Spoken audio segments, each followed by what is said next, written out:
Оновимо ситуацію по обстрілах, власне, України, які ми пережили цієї ночі на цьому світанку.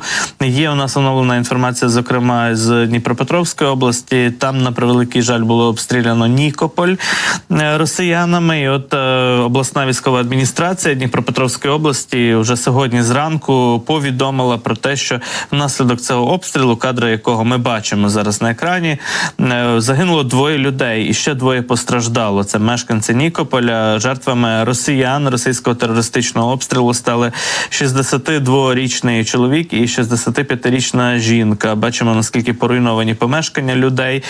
Знову ж таки, садибна забудова у Нікополі, також багатоповерхівки страждають від цих обстрілів, б'ють по різних районах міста росіяни. І от внаслідок такого обстрілу спалахнула пожежа в житловому будинку.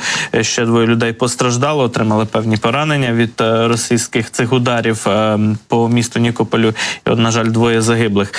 Це такий наразі єдиний випадок, коли загинули люди цієї ночі внаслідок російських обстрілів, із того, що офіційно вже з'явилося на цю хвилину. Я нагадаю, що також росіяни запускали шахеди цієї ночі по півдні України. Зокрема, на Одещині було знищено 17 з 20 російських ось цих ударних дронів камікадзе. І також є влучання дрона, зафіксоване в Миколаївській області, в Первомайському, там у будинок культури російський дрон влучив, що спричинило загоряння, але, на щастя, люди не постраждали, а рятувальники, пожежники швидко ліквідували це загоряння. Далі поговоримо трохи про ситуацію на фронті, адже у нас продовжуються бої на кількох відрізках фронту на Донеччині, дуже активні бої у Часовому Яру, також район Авдіївки, Покровський напрямок, Очеретине, прилеглі населені пункти. Цей район так само є дуже таким активним, і там продовжуються важливі бої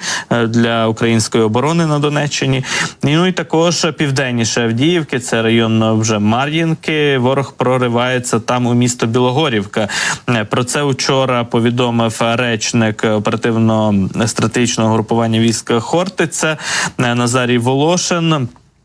І він повідомив про те, що дійсно є випадки того, що росіяни прориваються у Красногорівку, закріплюються, зокрема, у районі вогнетривкого заводу, на території вогнетривкого заводу. Це прямо таки цитата і нашого речника із ОСУ Хортиця. Він, зокрема, Назарій Волошин коментує ситуацію так. Ворог прорвався у місто малими штурмовими групами і засів на території вогнетривкого заводу. Зусиллями наших підрозділів, зокрема 59-ї бригади, росіян було там заблоковано, і ворог поки що перебуває от в межах цього індустріального об'єкту. Наші захисники повністю тримають контроль, тримають під вогневим контролем і Красногорівку, і околиці цього населеного пункту. Ми бачимо, власне, як виглядає зараз Красногорівка і бої у цьому місті. Постійно чутно вибухи, постійно прилітають каби, росіяни з артилерії обстрілюють місто. Наші військові ведуть вогонь у відповідь. Є повністю вже знищені вулиці садибної забудови. Бачимо, що там просто руїни. Немає абсолютно жодного цілого будинку. Ну, от як повідомляє речник цього сектору Назарій Волошин, він пише, що за минулу добу лише в Красногорівці було знищено близько 30 росіян на підходах до самого міста. Тож бої тривають, точаться дуже активно. У цьому районі, крім того, штурмують росіяни Нетайлове селище, яке поруч, північніше там розташоване, це вже ближче до Авдіївки, до району Авдіївки, намагаються штурмувати східну частину Первомайського. Біля Невельського теж окупанти заходять малими групами, проводять атаки, наші проводять контратаки і тримають оборону у цьому районі.